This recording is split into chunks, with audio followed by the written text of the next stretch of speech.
الحمد لله الذي هدانا لهذا وما كنا لنهتدي لولا أن هدانا الله عما بعد اللهم لا سهل إلا ما جعلته سهل وأنت تجعل إذا شئت سهل. Assalamu alaikum wa rahmatullahi wa barakatuh. Қадірменді жамағат, аса қамқор, ерекше мейірімді Алланың атымен.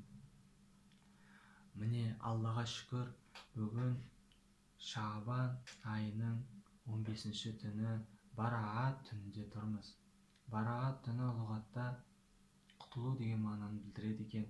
Хадистерде келу бойынша Бараат түнінде Аллах Тағала көптеген өзінің мүмин мұсылман құлдарын тозақ азабынан құтқарады екен.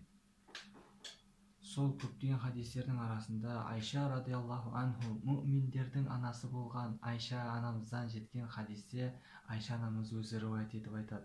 Былай дейді: бір түні менің түнім еді дейді. Сол күні пайғамбарымыз саллаллаху алейхи уассалам үйіме кіріп келді. Үстіндегі киімін шешті. Біраздан соң қайтадан киімін киіп далаға шығып кетті дейді.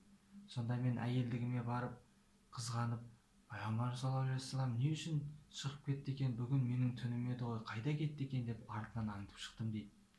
Сөйтсем Мәдина қаласындағы Бақи қабірстанына барды Алланың елшісі саллаллаху алейхи уассалам. Сол жердегі шахид болған мұсылман бауырларына дұға жасап жатқан екен.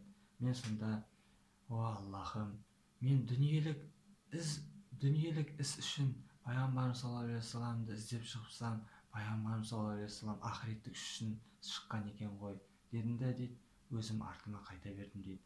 Тездетіп үйіме кіріп келсем, ентігіп қалыппын. Сонда артынан дереу саллаллаху алейхи уассалам пайғамбарымызға кіріп келді дейді. Сонда: о Айша, не болды саған, ентігіп қалыпсың ғой дейді.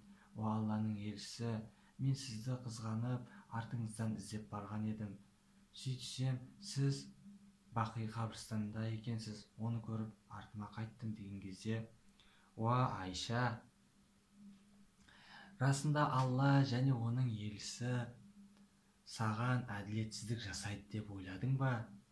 Білесің бе, бүгін нисфу мина Шаабан, яғни Шаабан айының жартысындағы түнде тұрмыз ғой деп айтты дейді.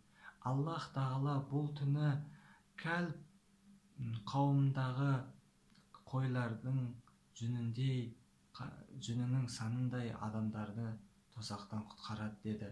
Яғни бұл жерде Кәлб деген ел болған екен.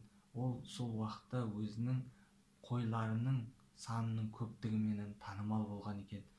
Пайғамбарымыз саллаллаху алейхи уассалам соны ескеріп, яғни өте көп мүмин мұсылмандарды Алла Тағала осы түні тозақтан құтқарады деп айтты дейді. Содан кейін пайғамбарымыз саллаллаху алейхи уассалам және де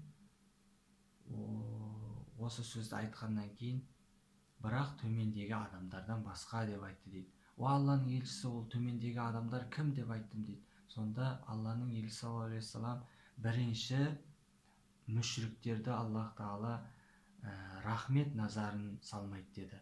Мүшрик дегеніміз олар Аллаға серік қосушылар, Алладан тыс басқа нәрселерге, заттарға, адамдарға сыйынушылар. Екіншісі, мүмин мұсылмандар бір-бірімен ұрысып қалғандар, бірін-бірін жек көретіндер деп айтты дейді. Үшіншісі, қатиур рахм, яғни туысқан бауырмашылықты үзіп қойған адам. Яғни өзінің ағасынан, інісінен, әпке қарындасынан ұрысып қалып, онымен хабарласпай қойған адам. Төртіншісі, ол мүтәкәббир адам, яғни ор көкірек, тәкаппар болып жүрген адам. Бесіншісі, ата-анасына ақ болған адам, ата-анасын ренжіткен адам. Және алтыншысы, арақты өте көп ішіп, арақтан мас болып, араққа беріліп қалған кісіні Алла Тағала рахмет назарымен қарамайды екен.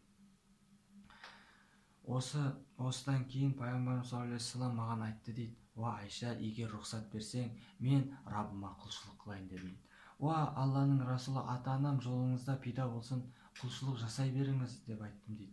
Сонда пайғамбарымыз саллаллаху алейхи уассалам өте ұзақ құлшылық жасады. Руку сәжделерін өте ұзақ жасады.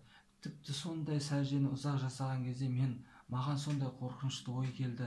Аллах Тағала мүмкін ол кісінің жанын алды ма екен деп уайымдаған соншалықты ол кісінің аяғын ұстап көрдім. Сонда аяғы қимылдап кетті. Сонда мен қуанып кеттім. Аллах Тағала ол кісінің жанын сақтаған екен. Сөйтіп пайғамбарымыз саллаллаху алейхи вассалам намазда сәждеде тұрып өте дұға жасады. Содан кейін мен ол кісінің дұғаларын естідім. Және намаз біткеннен соң: "Уа Айша, сен осы сәждеде жасаған дұғаларымды тыңдадың ба? Және оны жаттадың ба?" деді. Сонда мен: "Уа Алланың Расулы, расында мен оларды жаттадым да, тыңдадым да. Ондай болса, ертең сен оны өзгелерге үйрет" деп айтты дейді.